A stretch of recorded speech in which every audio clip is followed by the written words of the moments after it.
I mean, we just again for the second game in a row, just playing absolutely no defense in the first quarter. I mean, giving up 42 games in a row in the first is like, and well, I'd had enough of that, and kind of tried to rally the troops there to start the second.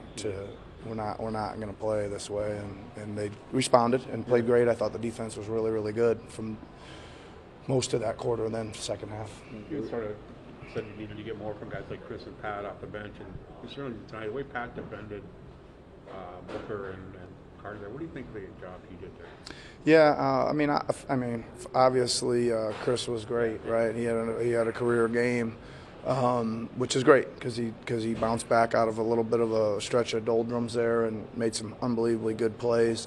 And you're right, Pat is sometimes you gotta. I mean, how do you appreciate Pat McCaw? Well, there's a game right there, right? He's guarding an all-star, and he's guarding him, and he's working like crazy for everything he's getting, every touch, darn near everything. He snuck away a couple loose ball threes that he was open on, but other than that, it was pretty hard work for him, and that's all you can ask, right? When what are you doing? You're trying to limit the touches, you're trying to make it hard, and I thought we were.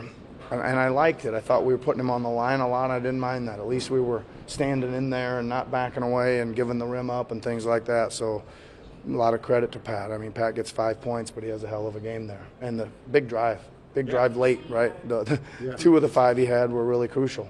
In terms of Boucher, is it a pretty thin line between when he's good and when he's bad in terms of the level of aggression, or is it more of an awareness thing? What makes the difference for him in games like tonight? Well, I would say quite simply the answer is his mental approach, right? Whatever the reason that he wasn't quite engaged here lately or was trying to ease into games or whatever it wasn't working.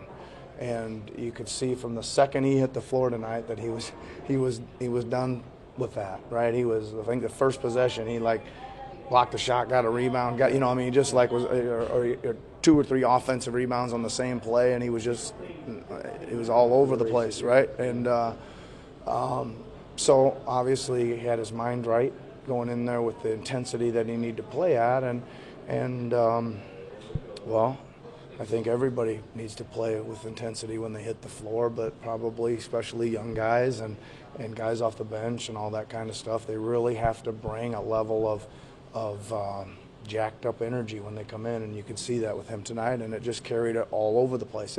It carries over, right? I think you're on the glass, you're playing defense. When you're playing defense, your offense, for some reason you're getting to balls and you're open more and you're screening and rolling harder or whatever. It's a speed and a mode that you're playing in that carries over to all facets of the game. You talk about OG tonight defensively. I mean, Yep. He didn't have the offensive output, but man, he battled down there tonight. Unbelievable, Yeah. right? I mean, that's a big guy, big body, and he made him miss a lot. He rebounded right with him, one-on-one down there, and he stole a bunch. He stole a bunch of passes that they were trying to high-low or go over the top or whatever, and he'd jump up in the air and pick them off. So it was good. It's a big boy for him to guard, and he did a good job on him. Pascal as well.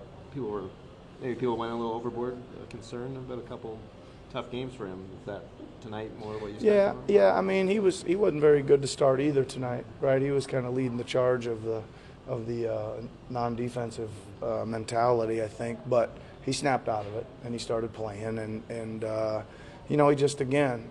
I've already said this once, but it's worth saying again. When he's playing hard on defense, his offense mirrors that.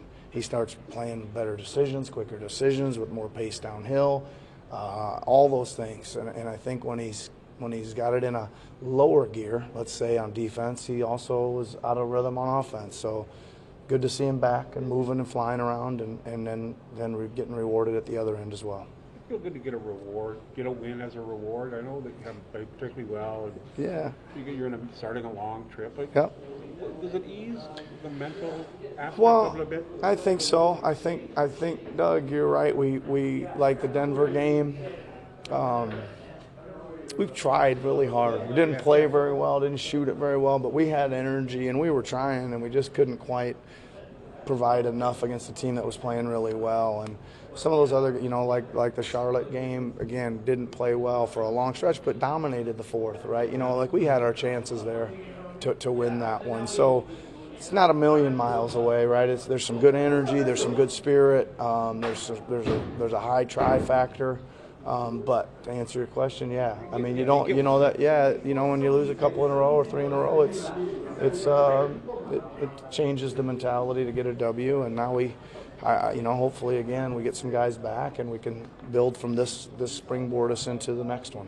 Speaking of the guys back, what went through your head when you saw Kyle go down there? Yeah, I was figuring he was done. I mean, the eye was pretty bad for a long stretch, and I was figuring he was done. And I was like, well, let's make a run here without him and see where we end up, where we get to the half or whatever, and then evaluate it from there.